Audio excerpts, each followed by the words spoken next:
The stories that you have in your mind about interviews could be stopping you from getting job offers, and you might not even know it. So stay tuned.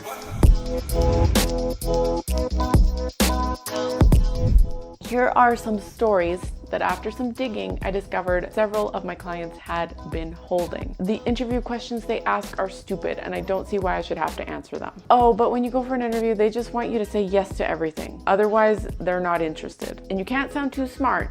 You'll intimidate the interviewer and they won't want to hire you. It's a performance. You have to perform. It doesn't matter if I can do the job or not. It's whether or not I can perform. That's what matters. Well, they've already made up their mind anyway. Not sure why they put people through this arduous process for nothing. What's the point? I'm not going to get it anyway. I didn't get the job last time, so what's going to be different this time? Why do I even bother? They want you to be perfect. If you don't know everything, then you don't stand a chance. If you think any of those thoughts, do you think that you're going to be feeling positive when you go into the interview? No. And you're probably not going to get the job. So the truth of the matter is that when you think about interviewing in any of the ways that I just described, you are shooting yourself in the foot before you even go in. Why? Because when you're holding these thoughts in your head, you're toast before you even start. Might as well not even show up. Why? Because it's like bringing your emotional baggage to an interview and laying it out on the table, but trying to get them not to notice it. You know how people talk about emotional baggage in relationships, for example? This is emotional baggage that you're bringing to an interview,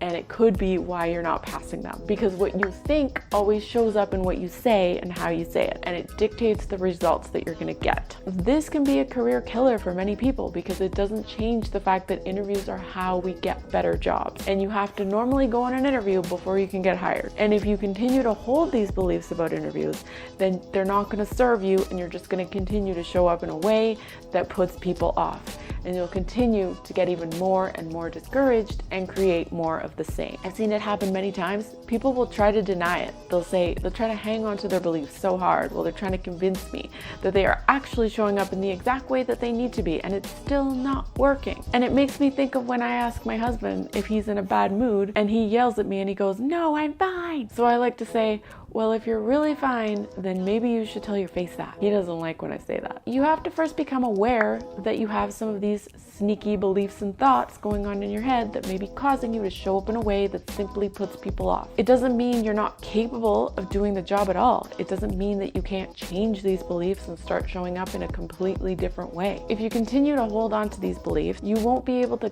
pass interviews successfully unless something changes. And you're going to keep wondering what you're doing wrong. You'll be held back from reaching your full potential, and you'll never understand why, because you're a smart person, you know you can do the job, you know that you're capable, you know that you do good work and you bring huge value, but something will always be off when you go to interview. So what do you need to do to change these beliefs? Can you simply change them from one moment to the next? Let me give you an example of my thoughts around interviewing and why I got into this field. Interviewing is the only time I get to dress up and talk about myself, and only myself, for almost a whole hour. Interviewing is so fun. I get to learn about what other companies are doing. I get to ask them questions and see what kind of cool things they're dealing with and see if my skills match up and I can help them. Interviewing is a conversation to see how I'm going to be able to help them. Like, what do they need? What are they working on? How can I help solve their problems in this particular role? Interviewing is never a waste of time because it's always a networking opportunity. Having the chance to meet hiring managers and interview face-to-face is not a chance that everyone gets, and I can leverage this interaction in the future even if I don't get this job. Interviewing is a chance to check out new office spaces and new environments and see how other people are functioning from day to day. Or this one, interviewing is a chance to clarify what I really want